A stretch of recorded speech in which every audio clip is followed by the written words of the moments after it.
नमस्कार, आप देख रहे हैं IBC 24। मैं हूं आप सभी के साथ रचना नितेश। हमारे स्पेशल सेगमेंट हेल्थ गुरु में आप सभी का बहुत बहुत स्वागत। सर्दियों के मौसम की शुरुआत ही ठंडी हवाओं के साथ होती है और इसके साथ ही पोल्यूशन लेवल भी इस मौसम में काफी हद तक बढ़ जाता है, जिसकी वजह से गंदगी स्कैल्प पर जमा होने लग जाती है, जिससे बालों में डैंड्रफ की समस्या होने लगती है, बाल रूखे हो जाते हैं। तो वहीं इस मौसम में रूखापन, खुजली, रूसी, त्वचा के फटने जैसी कई समस्या से आप और हम हमेशा ही जूझते हैं। तो आज हमारे साथ हेल्थ गुरु में 2 स्किन स्पेशलिस्ट जुड़ रहे हैं, जिनसे हम अपने आपके मन के तमाम सवालों के जवाब ढूंढेंगे। हमारे साथ निद्रा सलून से सुप्रिया खेमका जी हैं, बहुत बहुत स्वागत है सुप्रिया जी आपका। और वहीं हमारे साथ स्किन स्पेशलिस्ट मोनिका अहिरवार जी भी हैं, आपका भी बहुत बहुत स्वागत है। सुप्रिया जी, सबसे पहला तो मेरा सवाल आपसे यही है कि स्किन की देखभाल हम कैसे करें। उन तमाम सवालों पे जाने से पहले मैं ये समझना आपसे चाहूंगी कि स्किन के अलग अलग टाइप्स क्या, क्योंकि अगर हम टाइप्स को समझेंगे तो मुझे लगता है ज्यादा बेहतर तरीके से हम उसके बाद देखभाल पर चर्चा कर सकते हैं। जी जरूर, आप एकदम सही कह रही हैं। स्किन जनरली अगर आप देखें तो 4 टाइप की होती है, dry skin, oily skin, combination skin या नॉर्मल स्किन। तो पहले तो अपने स्किन को समझना बहुत ज़रूरी है, फिर सेकंड स्टेप होता है उसका केयर करना। अगर आपकी ड्राई स्किन है फॉर एग्जांपल, तो आपको हाइड्रेशन की ज़्यादा ज़रूरत पड़ेगी। अगर आपकी ऑयली स्किन है तो आप बहुत ज़्यादा उसे हाइड्रेट नहीं कर सकते, मतलब आप बहुत ज़्यादा उसे और ऑयली नहीं कर सकते, नहीं तो आपको पिंपल्स, एक्ने ये सब होने लगेगा। तो इसलिए बहुत ज़रूरी है कि या तो आप प्रॉपरली अपने घर पे स्किन एनालिसिस करिए, जिसका भी तरीका हम आपको बता सकते हैं, और या अगर आपको लगता है कि आप नहीं समझ पाते अपनी स्किन को, तो आप एक प्रॉपर स्किन स्पेशलिस्ट से एक सैलून में जाके कंसल्टेशन लीजिए, अपना स्किन टाइप समझिए और फिर समझिए कि आपको स्पेशली विंटर्स में उसकी केयर कैसे करनी है। सुप्रिया जी, नॉर्मली हम जितना समझते हैं या एक आम जो राय होती है, स्किन या तो ऑयली होती है या तो फिर ड्राई होती है, हम इतना ही समझते हैं। लेकिन डेफिनेटली जैसा आपने बताया कि स्पेशलिस्ट से जब हम चीज़ों को समझते हैं या अपने स्किन की एनालिसिस करवाते हैं तो ज़्यादा बेहतर तरीके से समझ में आ पाता है। तो क्या निद्रा सैलून में इस तरह की फैसिलिटी है कि कोई जाके अपनी स्किन एनालिसिस वहाँ पर करवा सकता है? यस, बिल्कुल है। हम फ्री स्किन काउंसलिंग भी देते हैं। यहाँ बहुत टाइप के फेशियल्स होते हैं, स्किन ट्रीटमेंट्स होते हैं, लेकिन वी डोंट जंप कि आप यही करवा लीजिए वही करवा लीजिए। आप आते हैं, अगर आप फर्स्ट टाइम विजिटर हैं स्पेशली, तो आपकी स्किन को समझा जाता है, और इसके लिए हम प्रेफर करते हैं कि आप जहाँ से भी आए हैं पहले आपकी स्किन को क्लेंस किया जाता है, 10 मिनट 15 मिनट वेट किया जाता है, फिर हम देखते हैं कि आपकी स्किन कैसे रिएक्ट कर रही है बिना किसी प्रोडक्ट के। क्लेंस करने के बाद अगर वो डल होती जा रही है, पैची होती जा रही है, तो हम समझते हैं कि आपकी स्किन ड्राई की तरफ है।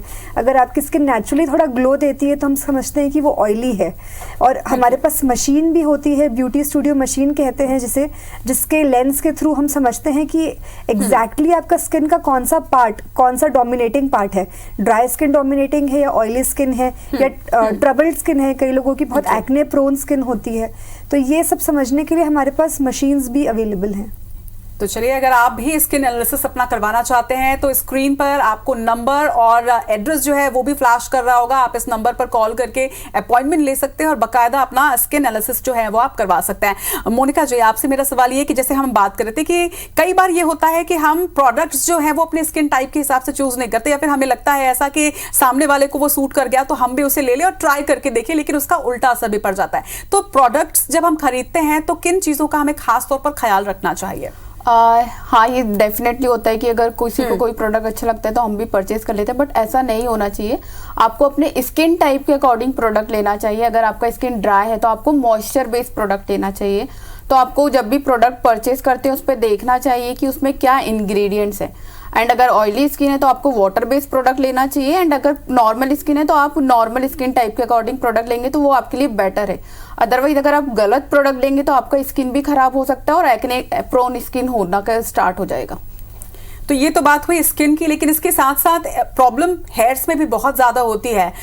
सुप्रिया जी, आपसे मेरा ये सवाल है कि स्किन की देखभाल तो हम करते ही हैं, लेकिन इसके साथ साथ बालों को भी, क्या ठंड के मौसम का असर बालों पर भी उतना ही पड़ता है जितना स्किन पर पड़ता है, और क्या इस मौसम के हिसाब से हमें बालों का भी उतना ही ख्याल रखना चाहिए?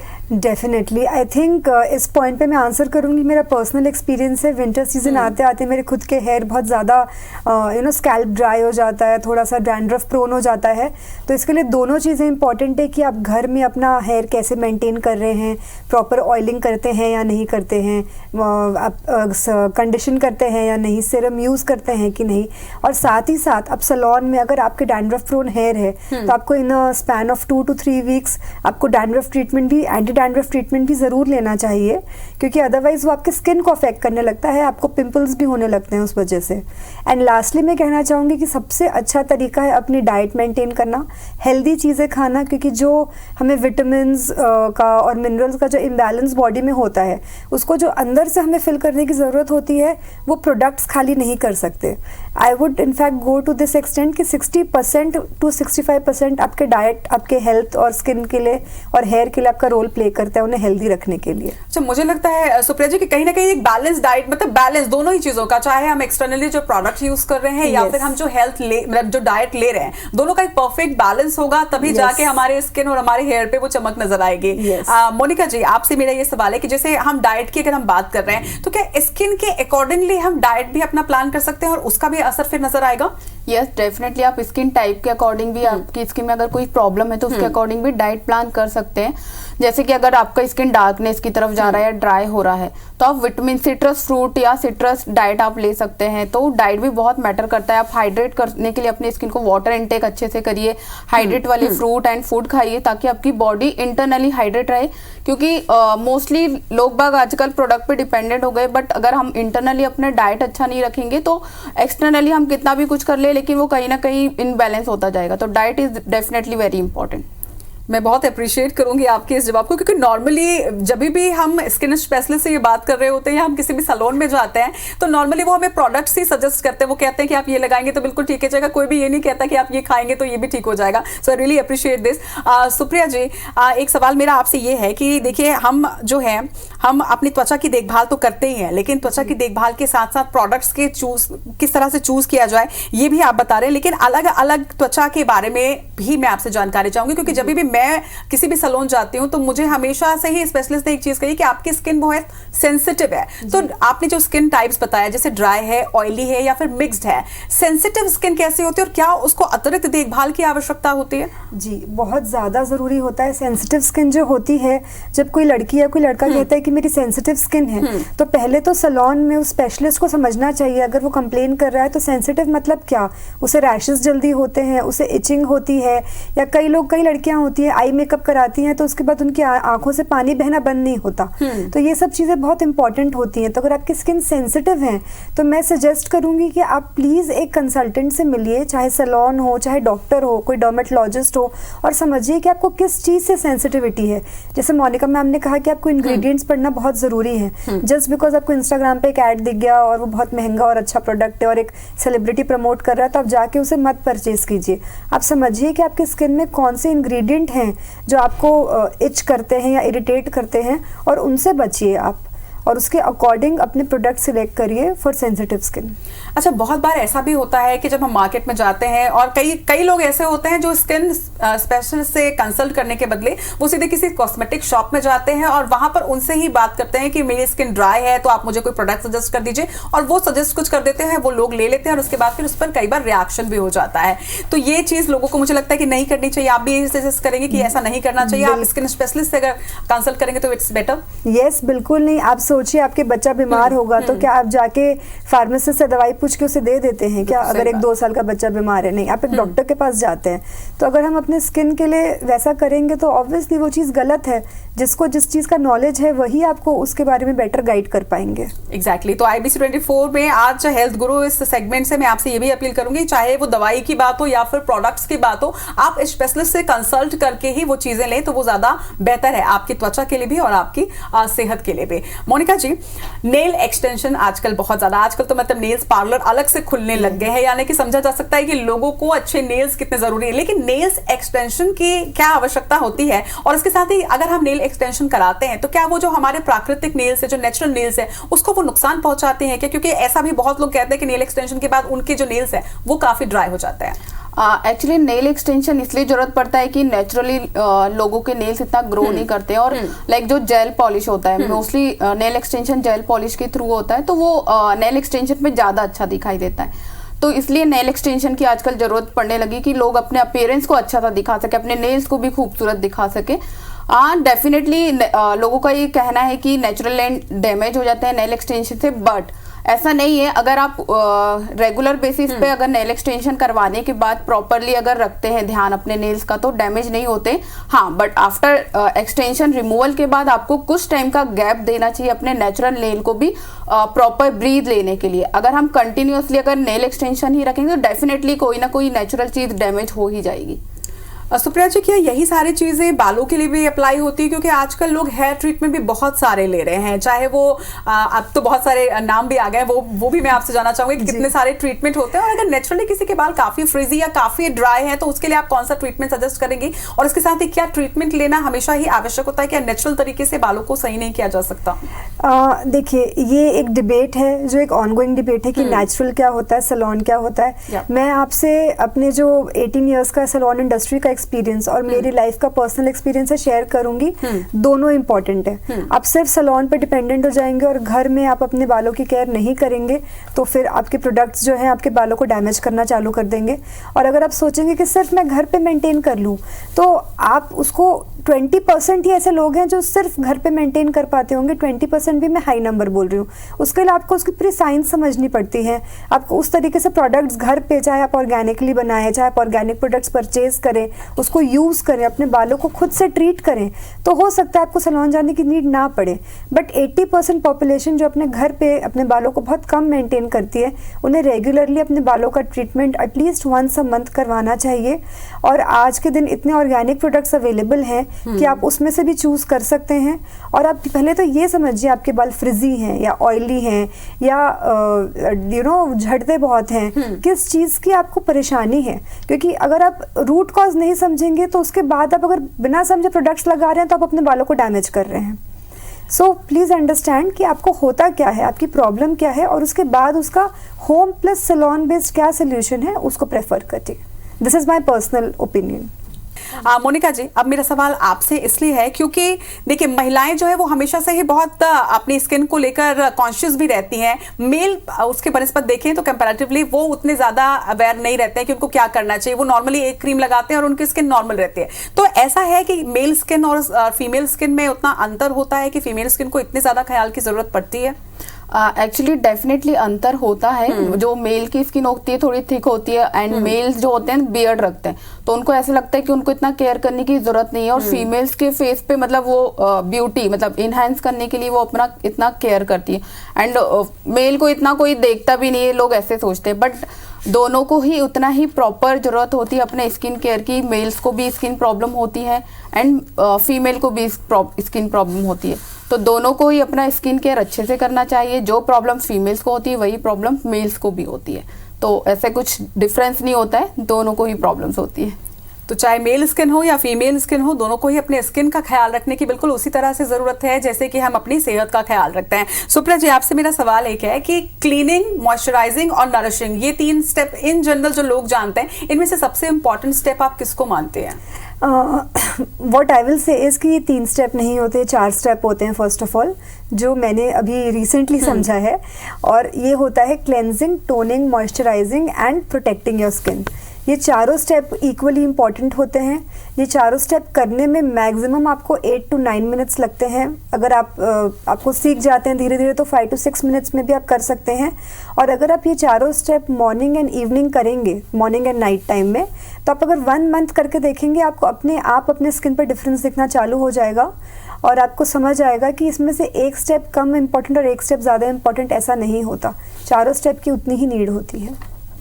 एक और छोटा सा सवाल है मेरा कि नॉर्मली हम ये देखते हैं कि लोग अगर प्रोडक्ट्स का इस्तेमाल कर रहे हैं या कॉस्मेटिक्स का इस्तेमाल कर रहे हैं तो वो होम केयर बिल्कुल भी नहीं करते, और अगर होम केयर कर रहे हैं तो उनको लगता है कि फिर प्रोडक्ट्स की जरूरत नहीं है। क्या दोनों एट द सेम टाइम पर किया जा सकता है या फिर नहीं करना चाहिए? नहीं, बिल्कुल करना चाहिए। क्योंकि आप देखिए, हमारे जो दादी नानी के ज़माने से नुस्खे चले आ रहे हैं, ऐसा नहीं है कि वो सब कुछ ही गलत है या उनका कोई फ़ायदा नहीं है। बचपन में तो हमारी स्किन में हमें हमारी मदर्स दूध से भी नहला देती थी, फॉर एग्जाम्पल नरिशमेंट के लिए। तो मेरा मानना है कि आप सैलून मैक्सिमम कितनी बार विजिट कर सकते हैं, 2 से 3 बार विजिट कर सकते हैं, और दिन में अपने फेस में 1 से 2 बार प्रोडक्ट यूज कर सकते हैं। लेकिन अगर आप अपनी skin care home products use करना चालू करते हैं तो आपको समझ आएगा कि उससे आपको एक नरिशमेंट मिलती है जो ऑर्गेनिक होती है, जो नेचुरल होती है, वो चाहे आपके डाइट में हो चाहे आपके स्किन में एप्लीकेशन में हो। अगर आप बहुत थके हुए आए हैं और आपने कुछ भी नहीं किया, आप सिर्फ 2 क्यूकम्बर पीसेस, जो बहुत एज ओल्ड है, सबको पता है, लेकिन कोई करता नहीं है, अगर आप वो रख के अपने आईज पे 10 मिनट बैठ जाएंगे तो आप खोल के अपने आप को उतना ही रिफ्रेश्ड फील करते हैं to continue your evening with your family. तो होम स्किन केयर मेरे हिसाब से बहुत ज़्यादा इंपॉर्टेंट है, मैं खुद भी करती हूँ और मैं ये सजेस्ट करती हूँ कि आपको भी करना चाहिए। ओके, तो हमारे स्किन स्पेशलिस्ट को देख के तो आप ये समझ ही सकते हैं कि अगर ये कर रही हैं तो डेफिनेटली आपको करना चाहिए, क्योंकि इतनी खूबसूरत आपकी इतनी अच्छी स्किन है। अच्छा मोनिका जी, एक सवाल आपका मेरे से ये है कि मेरा आपसे है, देखिए क्योंकि हम लोग हमेशा ही मेकअप में रहते हैं, हमें मतलब 9 to 10 आवर्स तो हमारे कहीं नहीं गए विद मेकअप। तो जिन लोगों को इतना ज्यादा मेकअप करने की उनकी जरूरत ही है, प्रोफेशनली वो ऐसे फील्ड में है कि उनको मेकअप जरूरी है, इसके बाद हमें क्या करना चाहिए कि हमारी स्किन नेचुरली अच्छी रहे? जैसे कि जो लोग कंटिन्यूअसली मेकअप करते हैं तो उसके बाद उन लोगों को अपनी स्किन का केयर अच्छे से करना चाहिए, लाइक मेकअप अच्छे से रिमूव करना चाहिए। तो जब भी वो घर जाते हैं तो प्रॉपरली अच्छे से मेकअप रिमूव करें, लाइक क्लींजिंग अच्छे से करें, डबल क्लींजिंग करें, एक बार फेस वॉश करें एंड एक बार क्लींजिंग करें, ताकि डबल क्लींजिंग हो तो जो भी पोर्स के अंदर मेकअप गया हुआ है, मेकअप के प्रोडक्ट गए हुए हैं, वो अच्छे से रिमूव हो सके। देन उसके बाद अपनी स्किन को अच्छे से टोन करें, क्योंकि टोनिंग भी बहुत इंपॉर्टेंट है। जो हमने पोर्स ओपन करे हैं उसके बाद वो क्लोज हो जाए। देन अच्छा सा एक शिया बटर या जो भी अच्छा हाइड्रेटिंग हाइलोरोनिक एसिड बेस अच्छा सा मॉइस्चराइजर लगाए। देन उसके बाद अपनी स्किन में अगर उनको कुछ स्किन प्रॉब्लम है तो वो प्रॉब्लम रिलेटेड कोई भी सीरम लगा सकते हैं। तो अच्छा स्किन केयर वेरी इंपॉर्टेंट। तो मुझे लगता है कि जितने भी एंकर्स इस वक्त सुन रहे होंगे, ये स्पेशली उनके लिए मैंने सवाल पूछा था और ये आंसर भी स्पेशली उनके लिए कि आपको अपना थोड़ा एक्स्ट्रा ख्याल जो है वो जरूर रखना होगा। सुप्रिया जी, मेरा एक सवाल ये है कि देखिए हम जो प्रोडक्ट्स यूज करते हैं, नॉर्मली हम प्रोडक्ट्स ले लेते हैं और हमारे घर में बहुत सारे लोग रहते हैं, जैसे मैं हूं, मेरे हस्बैंड है और प्लस फिर मेरा बेटा है जो भी अब टीन एज में पहुंच रहा है। तो क्या जो प्रोडक्ट्स होते हैं वो एज के हिसाब से डिफर करते हैं? अगर मेरे स्किन टाइप के हिसाब से मैंने कोई प्रोडक्ट लिया है और अगर वो मेरा बेटा जो टीन एज में है वो अगर लगा रहा है तो क्या इससे भी असर पड़ेगा एज के हिसाब से प्रोडक्ट्स, और उसे कोई और नहीं लगा सकता, ऐसा भी है? जी देखिए, फ़र्क ज़रूर पड़ता है, क्योंकि जो यंग स्किन होती है वो इतनी मैच्योर नहीं होती जो हमारी होती है, और एक जो हार्मोनल जो चेंजेस होते हैं जो प्यूबर्टी के बाद और प्यूबर्टी के पहले का जो स्किन डिफरेंस होता है वो डेफिनेटली होता है, चाहे आपका बेटा हो चाहे आपकी बेटी हो। और आपका हस्बैंड, जैसे मोनिका मैम ने बताया कि सबके स्किन टाइप अलग होते हैं, तो फॉर एग्जाम्पल अगर आपके और आपके हस्बैंड का स्किन टाइप सेम है, दोनों के ड्राई स्किन है, तो आप एक बार कंसल्ट कर सकते हैं और मे बी आप सेम प्रोडक्ट्स यूज कर सकते हैं। बट अगर उनकी ऑयली स्किन है और आपकी ड्राई स्किन है तो वो सिंपल सी बात है, आप नहीं कर सकते। और बच्चों को तो मुझे लगता है कि उन्हें ज़्यादा करके ऑर्गेनिक प्रोडक्ट्स ही हमें थोड़े इस्तेमाल कराने चाहिए, क्योंकि जब तक उनकी स्किन मैच्योर नहीं है या कोई स्पेसिफिक प्रॉब्लम नहीं है, एक्ने नहीं है या कोई सेंसिटिविटी नहीं है, तो हम उन्हें क्यों ज़्यादा कॉस्मेटिक्स से इंट्रोड्यूस करें। जब नीड हो तब करना चाहिए। बिल्कुल बिल्कुल सुप्रिया जी। अब हमारे साथ कुछ हमारी जनता भी जुड़ रही है, कुछ दर्शक हैं जो जिनके मन में कुछ सवाल हैं, उनसे भी एक आध सवाल ले लेते हैं। शैलेंद्र जी बिलासपुर से हमारे साथ जुड़ रहे हैं। शैलेंद्र जी, स्वागत है आपका हमारे शो में। क्या क्वेश्चन है आपका, बताइए। हाँ मैडम, नमस्कार जी। नमस्कार। मैं शैलेंद्र सिंह सिद्धि बिलासपुर से बोल रहा था जी। सवाल पूछेगा अपना। मैं रिक्वेस्ट करूंगी पीसीआर से कि हमारा फ्लोर ऑडियो में बढ़ाइएगा ताकि मैं सवाल सही से समझ पाऊं। जी जी जी। चेहरे में काली काली झाइयां हो गई हैं, तो उसको दूर करने के लिए क्या किया जा सकता है? चलिए, इनके स्किन पे काफी काली झाइयां जो एक नॉर्मल प्रॉब्लम है, मुझे लगता है कि एज के साथ में या फिर शायद कुछ और भी इसके रीजंस होते होंगे। रीजंस के साथ ही किस तरह से देखभाल किया जाना चाहिए? मोनिका जी, मुझे लगता है आप जवाब देंगे इसका। यस, लाइक जो स्किन पे झाइयां हो जाती है, लाइक ब्राउन स्पॉट्स बन जाती है, प्रॉब्लम होने लगता है, तो इसके लिए सबसे पहले सनस्क्रीन का यूज करना चाहिए, जो कि हम लोग ध्यान नहीं देते हैं। तो आपको एक अच्छा सा SPF का सनस्क्रीन यूज करना स्टार्ट करना चाहिए अगर आपका सन एक्सपोजर ज्यादा है तो। ओके, तो SPF का इस्तेमाल आपको, अच्छा SPF से मोनिका जी अगर आप SPF सजेस्ट कर रही हैं तो SPF में भी आजकल पहले देखते थे आप SPF 15 ही आता था, आजकल 30, 50 और इवन 100 तक आ रहा है। तो रायपुर के वेदर को देखते हुए या छत्तीसगढ़ के वेदर को देखते हुए कौन सा SPF आप सजेस्ट करेंगे? मैं SPF यहाँ पे 50 सजेस्ट करूंगी, क्योंकि अगर आपका सन एक्सपोजर ज्यादा है, अगर आप ज्यादा धूप में रहते हैं और यहाँ पे लाइक मैंने देखा है कि गर्मी बहुत है, तो यहाँ पे SPF 50 आप यूज कर सकते हैं। ओके। एक और दर्शक इस वक्त हमारे साथ जुड़ गई है, रायपुर से वंदना जी हैं। वंदना जी, अपना सवाल पूछिएगा।